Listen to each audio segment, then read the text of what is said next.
It's time for the Your Personal Bank Show with Ferenc Toth. In an era of chaos, confusion, and craziness, Ferenc is a voice for common sense. As a financial literacy educator, speaker, and entrepreneur, Ferenc cuts through the noise to help us understand how current events affect our money, economy, and our freedom. Now, here's Ferenc Toth. Welcome to the Your Personal Bank Show. This is Ferenc. If you want to reach me, you can do so at yourpersonalbank.com. Email Ferenc, F-E-R-E-N-C, no E on the end, F-E-R-E-N-C at yourpersonalbank.com or 866-268-4422. First of all, I want to really thank the listeners who reached out to me about my 250th Independence Day message that I shared last week. I've got a lot of tremendous positive feedback. I was just sharing from my heart, my background, my dad escaping from the Soviets in 1956, me being first generation American, the love that he had for this country. The 4th of July was like Christmas for my dad. We had fireworks, we had barbecues, invite all the neighbors. It was a really, really big event and a big deal for him. He really appreciated the opportunity that this country gave him, and that always stuck with me. And then my experience of being in the military, working in the White House, Arlington Cemetery. I was a bugler for military funerals.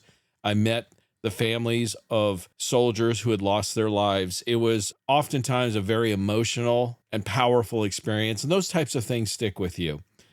So again, I really appreciate the feedback. I hope it really impacted many of you, and if you want to share the message, by all means, feel free to do so. You can go to my website, yourpersonalbank.com. You can share the message. The second half of last week's show is where I share that Independence Day message. And hey, this is a big one. It's our country's 250th birthday. We should be proud and celebrate that. That's a really big deal. But I want to get back to things that are happening right now. And what I am seeing is clearly a sentiment shift in the media, investors. This particular article, the title was "The AI Bubble is About to Burst." And they go on and state that most people still believe this time is different, yet history says otherwise. In 1845, we had the railway mania. In 1929, we had the Roaring Twenties, which was largely fueled by electronics and radio technology. 1999, we had the tech bubble. Many are calling 2026 the AI boom. And the warning signs of a bubble are everywhere. Insane valuations. AI names are now trading at 80 to even 150 times sales, which is .com territory. There's a massive revenue gap. Trillions in market cap, yet only billions in actual real revenue. That's a problem. Extreme concentration is another warning sign. The last couple of years, just 7 tech stocks have been carrying nearly in the entire market, and this typically just does not end well. The SpaceX IPO is another classic top signal, much like Palm was in 2000 and Blackstone in 2007. Liquidity is disappearing. The Federal Reserve is hinting at higher interest rates. Warren Buffett is sitting on a record almost $400 billion in cash, which is the largest amount he's ever held in his entire investment career, both in total dollars and percentage-wise.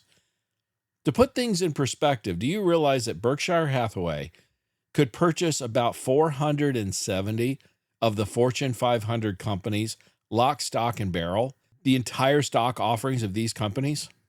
Now, why do they not do that? The answer is quite simple. They feel it's just too expensive. And often people confuse the technology with the bubble. If this AI bubble does indeed burst, it's not the end of AI. Just like we had the .com bubble was not the end of the internet.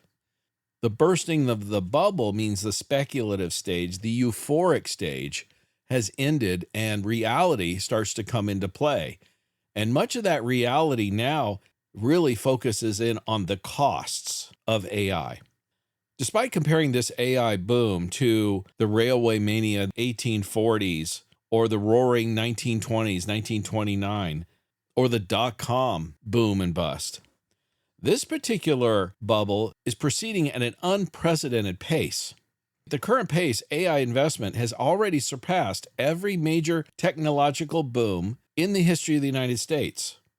Currently, it has risen more than 4.5 times its pre-boom levels in just 3 years, and this is according to Financial Times data. By comparison, the canal mania in the 1830s and the railway mania in the 1840s peaked at about 3 to 4 times their pre-boom levels. Both ended in economy-wide recessions. Surprisingly, the canal mania and the railway mania actually exceeded what people are more familiar with in the Roaring '20s, 1929 boom, and the dot-com boom. Both of those roughly doubled their values from the bottom to the top. And in those cases, it took about 5 years for them to peak out and then start to go down. The canal and railway mania in the 1800s both took about 3 to 4 years from the bottom to the top. AI has happened faster and more aggressive and higher than any of those other time frames. And I think the primary reason is better communication technology. But the other issue about this, and the real concern, in my opinion, is a major AI-related equity correction could have way broader consequences than any of these previous cycles. And the reason is because households today hold significantly more of their wealth in stocks than in any of those previous decades. Although as a country, we've had multiple bubbles caused by different emerging technologies typically. It didn't affect the wide swath of Americans nearly as much because not as many people were invested in stocks in any of those previous cycles. This time is different. But what is the same, I often state, history doesn't repeat itself, but it often rhymes. Now, one of the things that bulls or optimists will often point out to regarding the AI bubble is that the new infrastructure will remain even if the companies do not, just as railways survived the 19th century railway bust. But here's the thing that they're not recognizing. Railways are built of steel and wood, and they last for decades. So even if the company that built it doesn't last, the infrastructure is still there. But silicon chips do not typically hold their value for very long because a better chip comes along fairly quickly, typically in a matter of just a few short years. And the depreciation, the reality of that depreciated value of the older chips is real. The value of those chips drops dramatically when the new generation comes out, and new generation of chips are coming out just about every year. There's a very strong possibility that much of this AI technology will be displaced by more efficient models in a very short period of time. So by placing these massive hyperscaling bets, by building all these data centers, investing tremendous levels of capital, the investors and the companies doing this are setting huge expectations about future earnings. But the reality is they're not likely to be able to replicate the near monopolies they had initially when the technology first came out. And I think a better analogy that I've seen for these AI technology companies is not railroads, but airlines. And the reason why is airlines are hobbled by small margins, intense competition, high expenses, and dependence on hardware that's created by outside vendors. Airlines have struggled historically to be profitable. And recently, U.S. big tech's AI moat has just gotten destroyed by a free Chinese download. Microsoft, Amazon, Google, and Meta are pouring fortunes into chips and data centers because they've been told that whoever builds the biggest model wins, and then that becomes a lead or a fortress that no one can cross. Becomes a moat. This is how they protect themselves. But there's a Chinese AI that came out recently that has destroyed that idea. It's an open source type of AI, which means anyone on Earth can download it and build on it for free. And in its coding and design benchmarks, it was very competitive when it came to the best models that the American companies are offering. You can't dig a moat around something your competitor gives away. And this capacity is free and open and runs on a fraction of the cost, oftentimes only 5 or 10% of what the US AI technology costs. It's not the technology that's going to suffer, it's the costs. This is why many of the tech giants are already in deep bear market territory. Even companies like Taiwan Semiconductor, a stalwart, is down 12% from the peak. Apple, 14%. Alphabet or Google is down 17%. Amazon, 19%. NVIDIA, the poster child of the AI boom, is down 19% recently. Meta is down 32% and Microsoft 37%. Oracle is down 57% and Coinbase is down 69% already from their record highs. Now, because they went up so far, they still got a whole lot of room to the downside. That's the risky part. The Magnificent Seven ETF, which measures the combination of those 7 companies, was down about 13% in June of 2026, which is its worst month since inception. And the fundamental debate that's going on right now in terms of value of pricing of these companies is whether the markets will continue to reward aggressive AI spending, infrastructure spending, or begin penalizing it until clearer returns start to materialize. This could compress growth expectations with both hyperscalers and semiconductor stocks, which would likely lead to a broader market sell-off, and this could impact the markets dramatically in a negative way. If you want to protect yourself against a potentially strong correction in the market, index annuity products are one of the best tools you can use to do so. We have products with unlimited upside, no caps, products that have averaged 10, 11, 12, even 15% average annual returns over the past 10 and 20 years. With no downside market risk, the principal is guaranteed. If the markets continue to go up, you will benefit. You can lock in your gains at any time so that if and when the markets do correct, you're protected from that downside. You don't have to suffer those losses. We all know after a correction, what do the markets typically do? They're going to correct. If you don't participate in the downside, you can then reset at the lower index number and benefit from the correction instead of having to write it down and then wait for it to come back, which could take a year, 2, 5, or who knows how long, which means you're just retracing old ground. You're not really making any money. That's the piece that most people don't realize or miss about index products. They understand they can go up, and a good index can have unlimited upside and have tremendous upside gains like any good investment. Most people also understand you're protected against the downside, but what they miss is each year, or some options allow you to lock in at any time, any day. You can protect that downside and then reset at the lower index number and benefit from the recovery on the way back up, which means you'll just have more money in your account. If you want more information, contact me at yourpersonalbank.com. Stay tuned in the next segment because I'm going to share some of the major companies and even a story with one of my clients on how they are changing their budgets regarding AI. This is a rapid change that we're seeing in real time, and how this will likely affect stock market valuations. I'm Ference Toth, host of the Your Personal Bank Show. This is the golden era of fixed assets. Annuities and guaranteed lifetime income are paying the best rates in over 40 years. If you looked at annuities over 2 years ago, the numbers have increased significantly.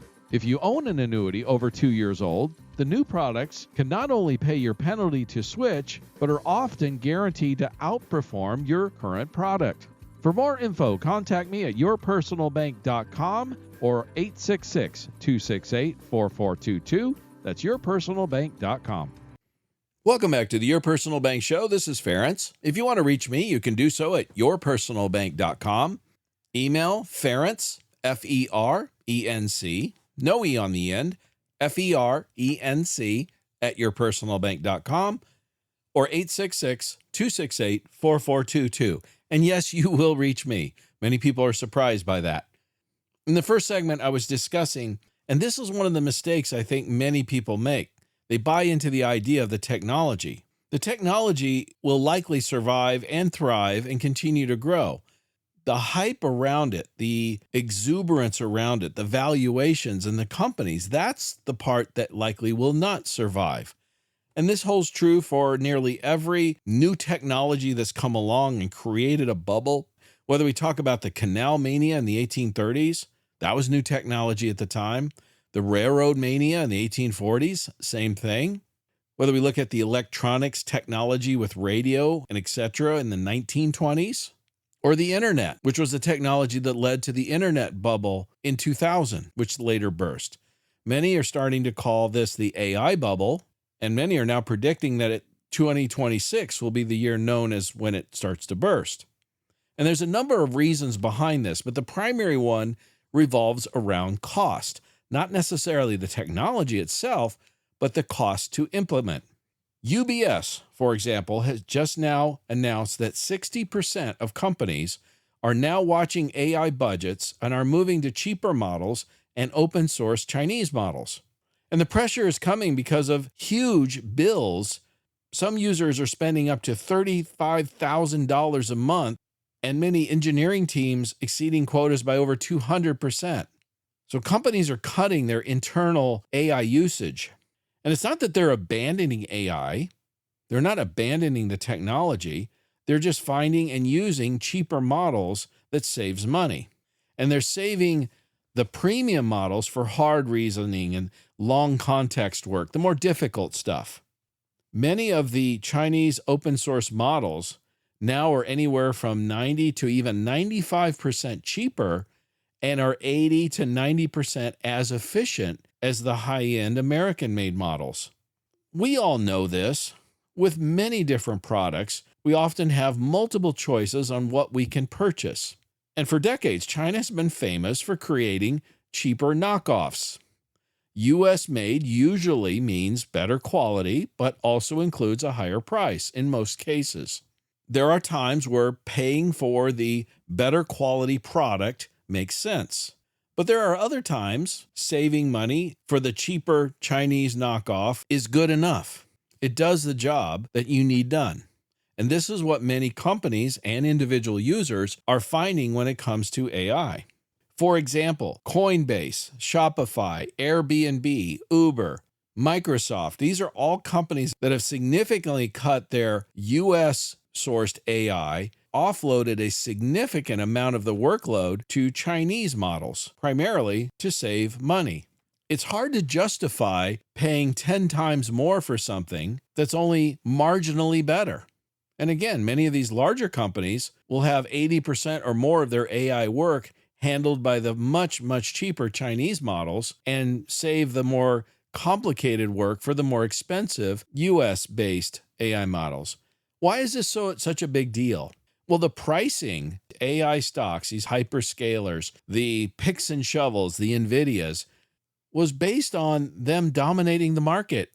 They assumed that the prices for the AI, that companies would pay that for their entire AI usage. But what's starting to happen very quickly and very rapidly is these companies are seeing the bills, they're seeing the expenses, and they're extraordinary. And there's a much cheaper alternative, 10, 20 times cheaper.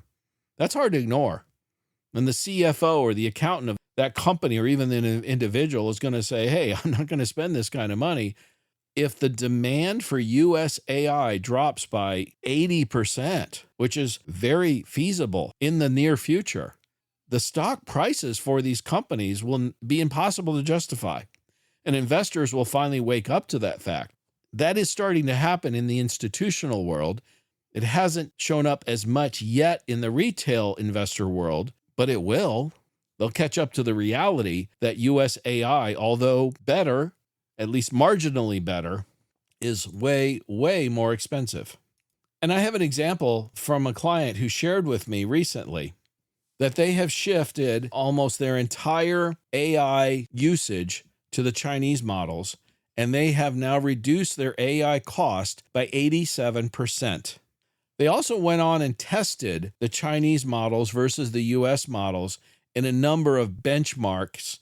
And what was quite interesting is, depending on what the job was, the Chinese model did anywhere from about 80 to 95% of the job as good as the US model. Yet, in every case, the Chinese model was anywhere from 5 to 12 times cheaper than the US model. As a business, you can't justify that expense with that small of a difference. So as he pointed out, Our operating costs dropped by 87% in 30 days. Our output quality only dropped about 5% on average, and our overall revenue or income was unchanged. This is the type of analysis that nearly every company is going to go through and is rapidly doing it as we speak. This will have a massive impact on demand on the U.S. AI models, which will have a significant impact on pricing. If that's not enough for you to be concerned about an impending correction, let me give you one more. This is a historical example. Do you realize that S&P 500 has never escaped a midterm July without a crash for the past 64 years? Every midterm election since 1962 has produced a meaningful drawdown in the month of July. And in some years, it can be a small correction. In other years, a very significant one. In fact, in the more recent years, the drawdown has been exaggerated. And a lot of the reason behind this has to do with the political uncertainty of midterms, not knowing which political party will be in power in the next 6 months. If we look at July of 2026, we are in a situation where we're near historic highs. As I stated in the first segment, we have a number of bubble indicators, including the valuations, the extreme concentration of literally only a handful of stocks really driving this market. The possibility of a correction this July could be exaggerated and massively significant because of the historical contents of the uncertainty of the midterm elections, one, and two, because of just where we're at in terms of insane valuations, the euphoria that we've experienced over the last couple of years. And just to give you an idea of some recent midterm July drawdowns, in 2022, the S&P went down nearly 20%. 2018, it was just over 19%. In 2014, it was over 11%. 2010 was almost 19%, and 2006 was over 9%. 2002 was over a 32% drop, and in 1998, it dropped almost 24%. So if we just look at the last 7 midterms back to 1998, the smallest drawdown was nearly 10%. The largest was over 30%. The average would be about 20%. These are massive corrections. As I have continually stated, this is the golden era of fixed assets. This is the best time in over 40 years for fixed index annuities. They're getting greater returns than at any time since the 1970s. That is a mathematical fact. But also one of their great strengths is the downside protection. You can protect the downside.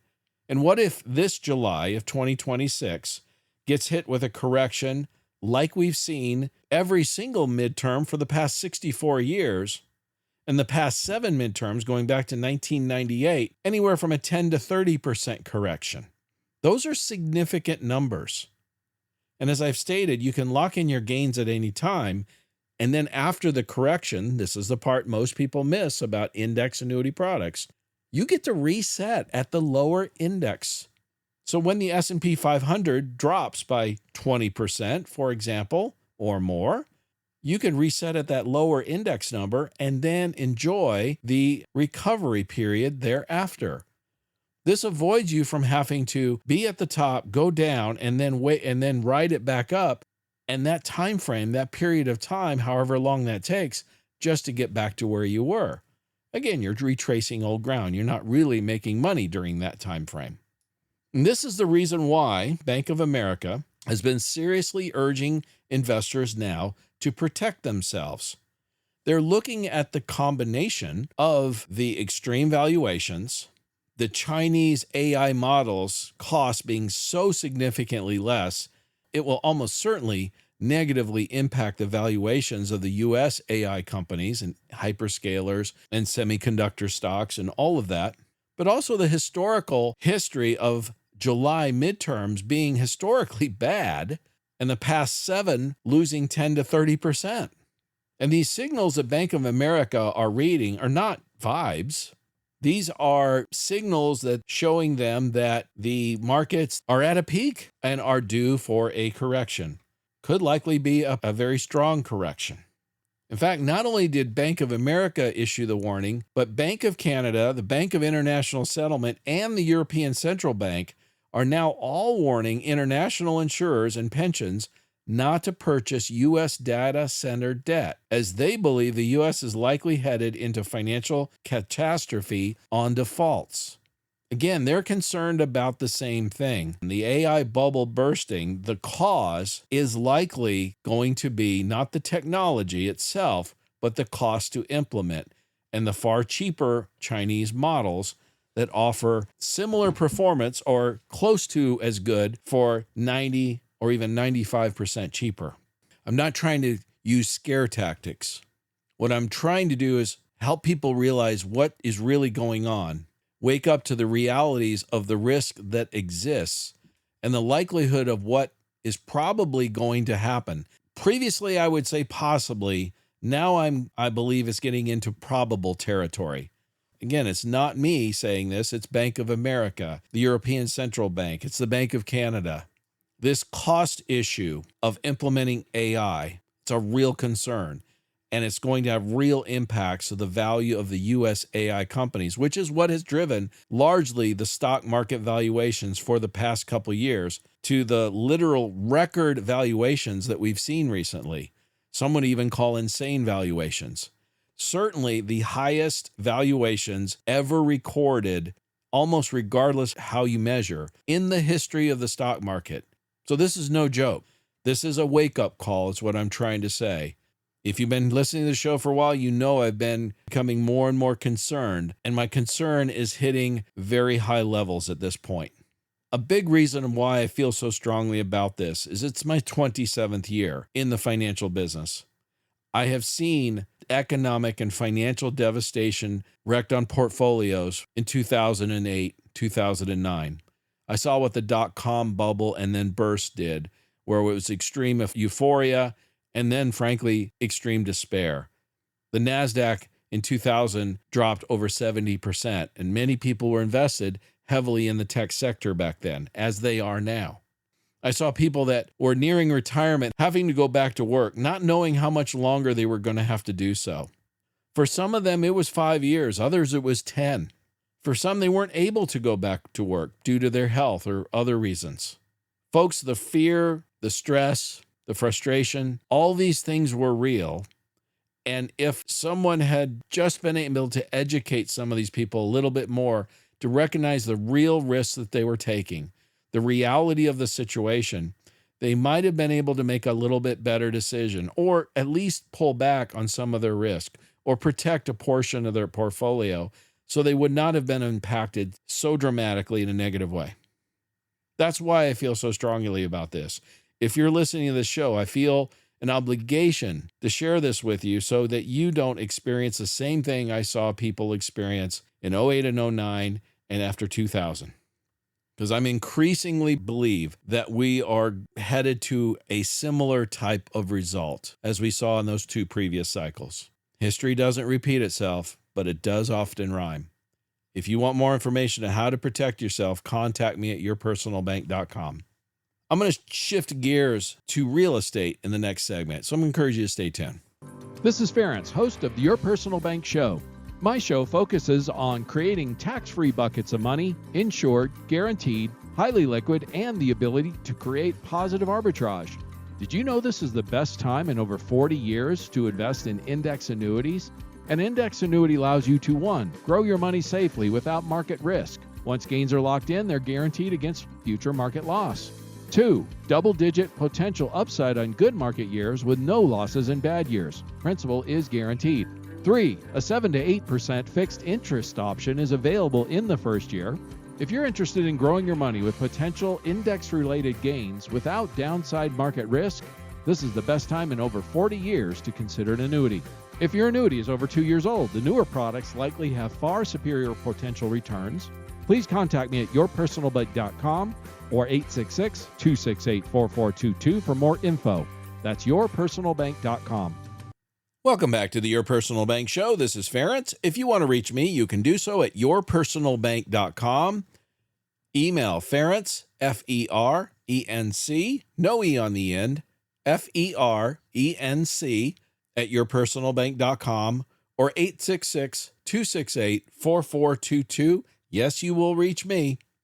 We've been discussing a lot about the markets and the AI bubble and what's going on there.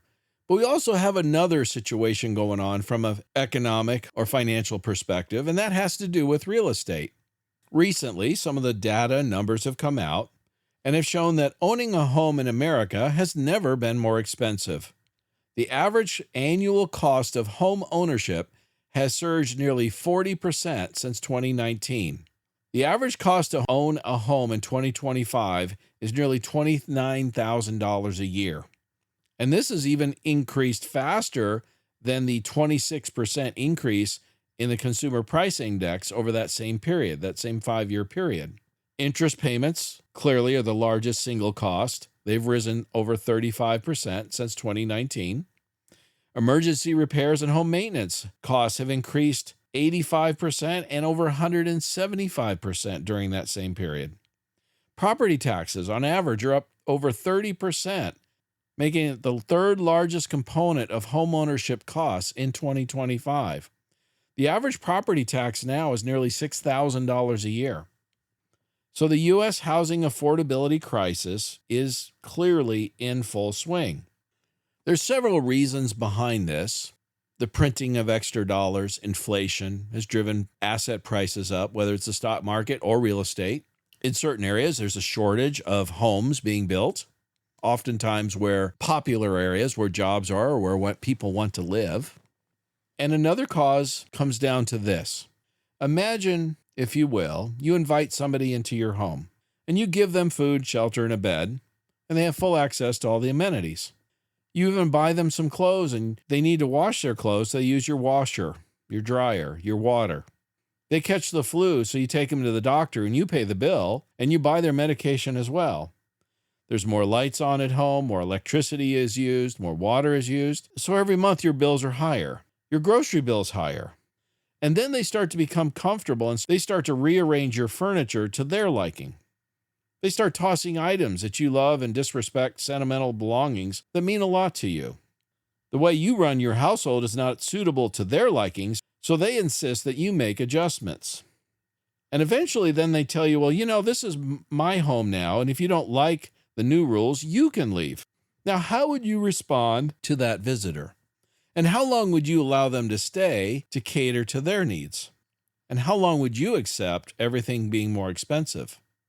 Well, you see, that's exactly what's happening in our country, with our tax dollars being spent on taking care of foreigners who are in our country, legal or otherwise, through food stamps, housing, Medicare, Social Security. Our bills increase because of the demand on those systems.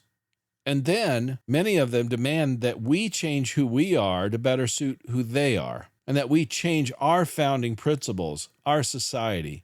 This isn't just anecdotal. The Federal Reserve of Dallas recently published a paper, and it's one of the most rigorous studies ever done on unauthorized immigration's economic impact. The findings are devastating. And the title of this, you can look it up, is The Impacts of Unauthorized Immigration on U.S. Labor and Housing Markets, New Evidence from Administrative Microdata. This study was done by the Federal Reserve Bank of Dallas. Between 2021 and 2024, they estimated that 7 million unauthorized immigrants entered the U.S. That's nearly double the rate of legal immigration. So it wasn't a gradual thing, it was a shock to the system. In the study, they determined that for every 1% increase in unauthorized immigrant workers in a local market, housing prices went up over 2%, rents about 1.5%, while wages dropped about 1%, all at the same time. So costs of housing went up while wages went down. The Dallas Federal Reserve estimated that in the average American metro market, between 2021 and 2024, the average cost of home price growth increased 30%. Rent growth went up 20%, while total amount of employees increased 30%, driving wages downward. Then they even addressed the immigrants build housing argument. They tested it directly. They totally rejected it. New housing permits statistically were zero effect across all categories. Construction employment, there was no meaningful increase. American renters and American homeowners absorbed the full demand shock with almost no supply offset. And who paid the steepest price for all of this immigration? Working class renters in apartments saw the largest rent increases. They went on and pointed out in this study that enforcement works. When enforcement tightened in mid-2024, the flows reversed almost immediately.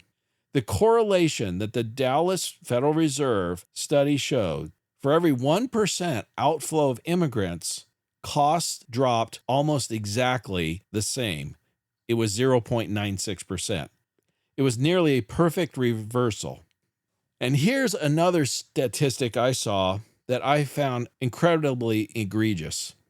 According to the Federal Reserve, in a 2024 Economic Well-Being Survey and the census, both estimated that U.S. adults aged 18 plus that own homes average between 25 and 30%. Obviously, there were very low rates for younger people, 18 to 29, was only about 3%. As the adults got older, the numbers increased. But the overall average for Americans, age 18 plus, U.S. citizens, is about 25 to 30% homeowners. According to U.S. government statistics, the average temporary protected status immigrant homeownership level is 30%. Temporary protection status immigrants own homes at a rate equal to or even in excess of U.S. citizens. This is a government betrayal. When I get into this type of subject, some people give me a hard time, state things like, your bias is showing. It comes across as maybe not so nice. But you can't ignore the economic data. Numbers don't lie. Too many people were brought into this country too quickly. It caused a housing crisis. It pushed the prices of housing, nearly everything else people need, like food, transportation, clothing, etc. It pushed those prices up. And we now have the data backed by the Federal Reserve Bank of Dallas, the Census Bureau, government data that back all this up. The reason why, in my opinion, it's such a betrayal of government is really comes down to, what do you believe is the purpose of government? I mean, why do we even have a government in the first place? In my opinion, the purpose of any government, first and foremost, should be protect its citizens. Because if the government doesn't do what it can to help its own citizens, why do we need that government? In fact, what that does is the government becomes an impediment because they're making our lives more difficult, more expensive. This is a betrayal of the first and foremost purpose of government, especially when you start looking at forms of government like we have, a representative republic. What's supposed to happen is we elect representatives to represent our interests as U.S. citizens.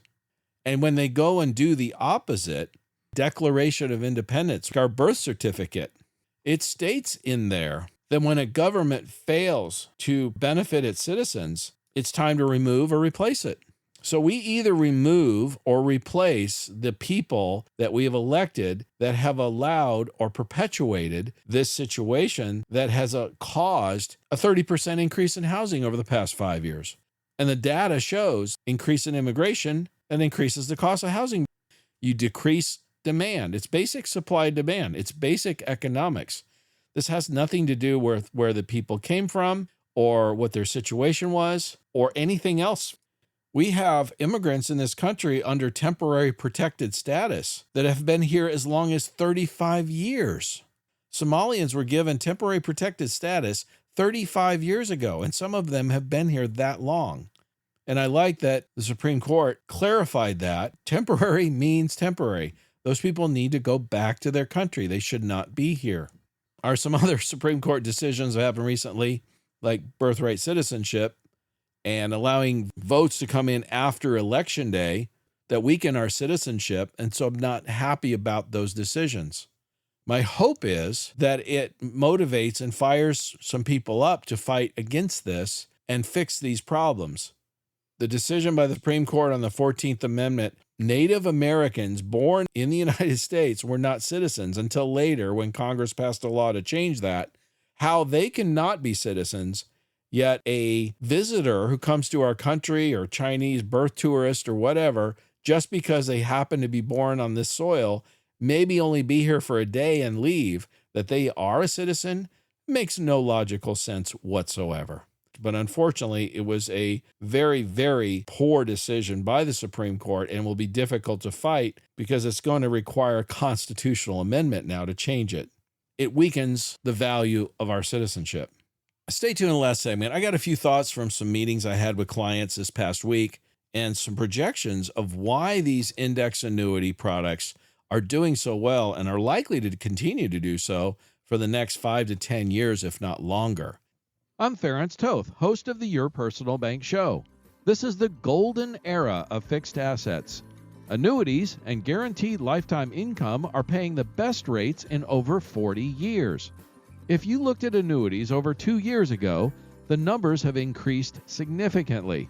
If you own an annuity over 2 years old, the new products can not only pay your penalty to switch, but are often guaranteed to outperform your current product. For more info, contact me at yourpersonalbank.com or 866-268-4422. That's yourpersonalbank.com. Welcome back to the Your Personal Bank Show. This is Ference. You can reach me at yourpersonalbank.com. Email Ference, F-E-R-E-N-C, no E on the end, F-E-R-E-N-C at yourpersonalbank.com or 866-268-4422. Yes, you will reach me. One of the biggest questions and or illuminating thoughts that's come up several times this past week with a number of clients and prospects that I've met with. They've heard about the index annuity products, how I've shared this is the golden era of fixed assets. It's the best time, literally since the 1970s and over 40 years for the returns that we're seeing. Tremendous potential upside we have with unlimited upside, no cap products, low or no fee, tremendous participation rates, things that we haven't seen literally since the 1970s. Also, they understand the downside protection that index annuity products guarantee the downside. And when you lock in, the gains are locked in for the future. So for future losses, if your account goes up, lock that gain in, and it later goes down, you keep not only the principal, but the gain also. Hey, as we do reviews annually and over time, one thing I can guarantee you, your account value each and every year will be either higher or the same, but never less. And that's a powerful thing. I've been doing that for 27 years for clients.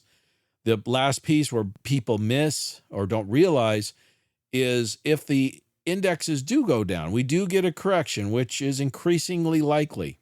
As I discussed in the first segment or two of today's show even, it's not the AI, the technology itself that's the problem, it's the cost to implement. And the Chinese models are so vastly cheaper, 10 and 20 times cheaper, and are doing the job nearly as well. It's hard for companies to justify paying that much.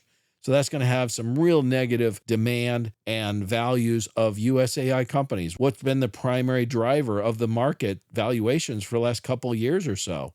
I think this is going to have a huge impact and unfortunately negative to the stock market, valuations in general, probably going to have a broad-based negative impact like we've seen in previous boom cycles, whether we go all the way back to the canal media in the 1830s or railroad booms in the 1840s, the roaring 20s, 1920s, the dot-com bubble and then burst, 1990s and 2000, or the AI bubble that we're in the midst of. The technology in each of those scenarios was not the problem. The technology was exciting. It was game-changing. It was going to change the economy, and it did. The problem in each of those scenarios, everyone got ahead of their skis. The enthusiasm and the euphoria outpaced the actual implementation. And I believe that's the problem we're going to have again with AI. And the biggest issue of it now is the cost. And China is just undercutting the cost of U.S. companies massively, probably what's going to take this market down this time. But what a lot of people don't realize about index annuity products is two things. They understand the upside gains, tremendous. They understand the protection of the downside. That's good. If you have a correction, whether it goes down 10, 20, 30, 40% or more even, we've seen that in the past in my career. With the index product, you get to reset at that lower number because what happens after a correction or a crash? The market recovers. It comes back. For most people, if they've been invested in the market and it goes down, they basically write it down. Then they have to weather the recovery. How long does that take? Well, if we look at historical examples previously, 08, 09, the S&P dropped about half. Took 5.5 years for it to come back. If we look at the dot-com bubble, if you were in the NASDAQ, the tech-heavy NASDAQ, as many people are today, it dropped over 70%, and it took 15 years for it to come back. That's a long time for a recovery. But that's not the longest. The Great Depression had periods even longer than that. My point is, if it takes a year, 2, 5, 10, or even longer for that recovery to occur, are you making money during that time frame? And the answer is, of course, you're not. You're just recovering old ground. You're coming back from where you were before. The index product, yes, on the way down, granted, you don't make any money that year or two maybe that it goes down. But at the same time, you're not losing either. You're keeping everything you put in, plus any gains you had received up to that time. By the way, you can lock in. We have options that allow you to lock in at any time, not just once a year. So you keep all the money that's there, and then it goes down. But then it resets at the new index number that could be far lower. And as the market then starts to recover, you get to take advantage of that recovery. You have more dollars. You didn't take the hit. You didn't take the loss. And if you have a no cap product, so it's not limiting your upside, this is another often misconception. People think, well, if I want guarantees, I've got to give up strong growth. Well, that's not true at all. If you're dealing with a no cap product, I've even had prospective clients recently, multiple ones, tell me who had researched extensively and been told by multiple financial people that there was no such thing as a non-cap index annuity product. That's false. I'll show you dozens of them. There's many tremendous products, no cap, unlimited upside. So if you've got a good, strong potential upside index, you can go up as strong, nearly, or sometimes even exceed the growth of a direct index, investing directly in the market.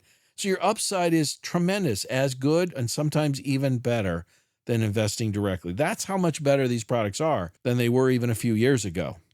If you have an index annuity product, almost certainly mathematically guarantee the new index annuity product will outperform your old one, anything over 2-3 years old. Here's why. It's in understanding how these work. If you purchase an index annuity product, what does the company do with the money? Well, primarily they invest and buy bonds, corporate and government bonds. They lock the bond in their safe and they never touch it. That's why they always have the principal. They don't risk the principal, never. So they always can guarantee the downside, guarantee the principal, because the bond is still there. What they do is they take the interest off the bond and they buy options. And if you understand options, you know that they can increase exponentially. If a stock, for example, is $10, it goes up to $11, it's gone up 10%. You buy an option on that stock, and let's say it's $1, and it goes from $1 to $2, that's 100% increase in the option. They sharpen their pencils and figure out if your index goes up 10%, you're going to get credited 10% from the options that they invest. If the underlying asset goes down, the option expires worthless. Now, if that happens, does the insurance company owe you any money? The answer is no. They still have the bond, the principal, and the bond's going to throw off more interest the next year so they can buy more options and repeat the process and do it again. For example, if you bought an index annuity product, say 3 years or more ago, and the company took the money and invested in a bond, let's say they bought a 30-year treasury.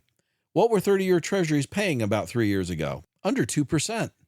So it means they're only getting about 2% interest or so that they're able to use to buy the options to get the returns. If you trade it in for a new index annuity product today and they buy a 30-year treasury, what are they receiving? About 5%. Well, folks, that's over a 250% increase in interest, which means they can buy 2.5 times more options, which means if that underlying asset goes up, you get a 2.5 times, 2.5-fold increase in returns.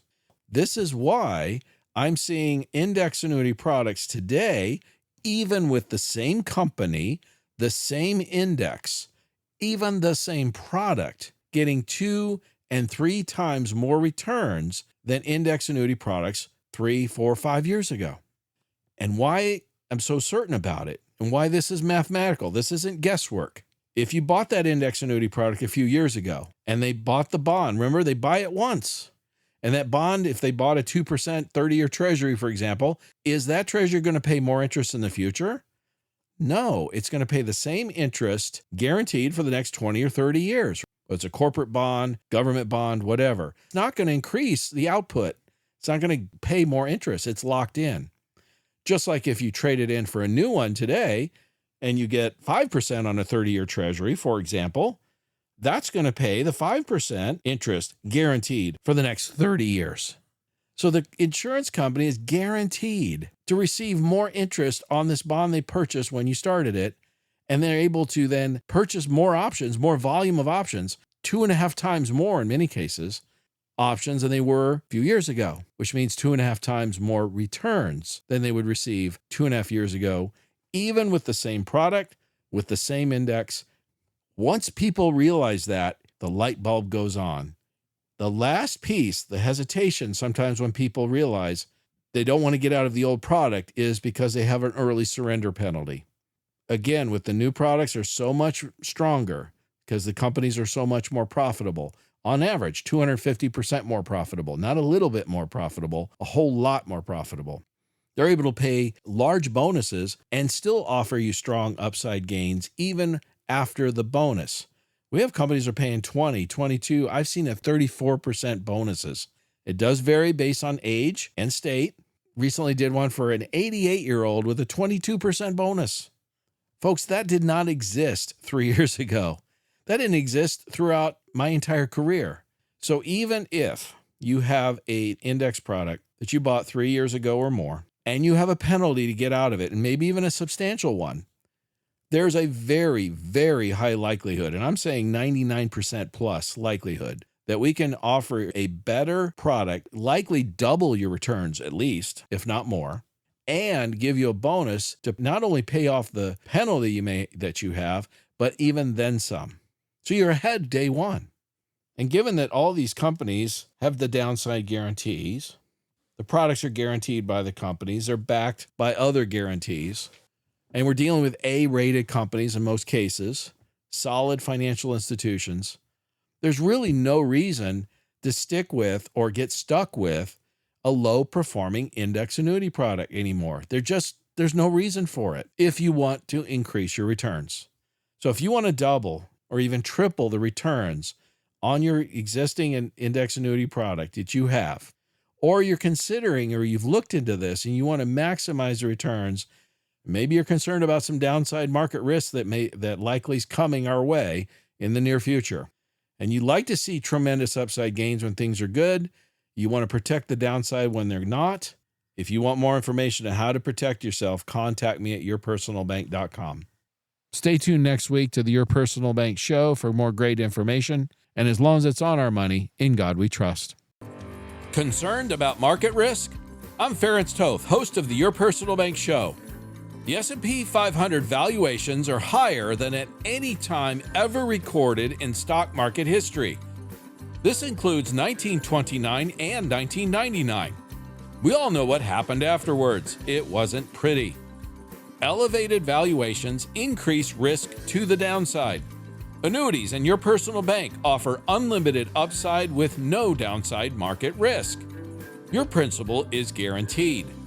Contact Ference at yourpersonalbank.com to maximize returns, reduce market risk, increase liquidity, and reduce taxes.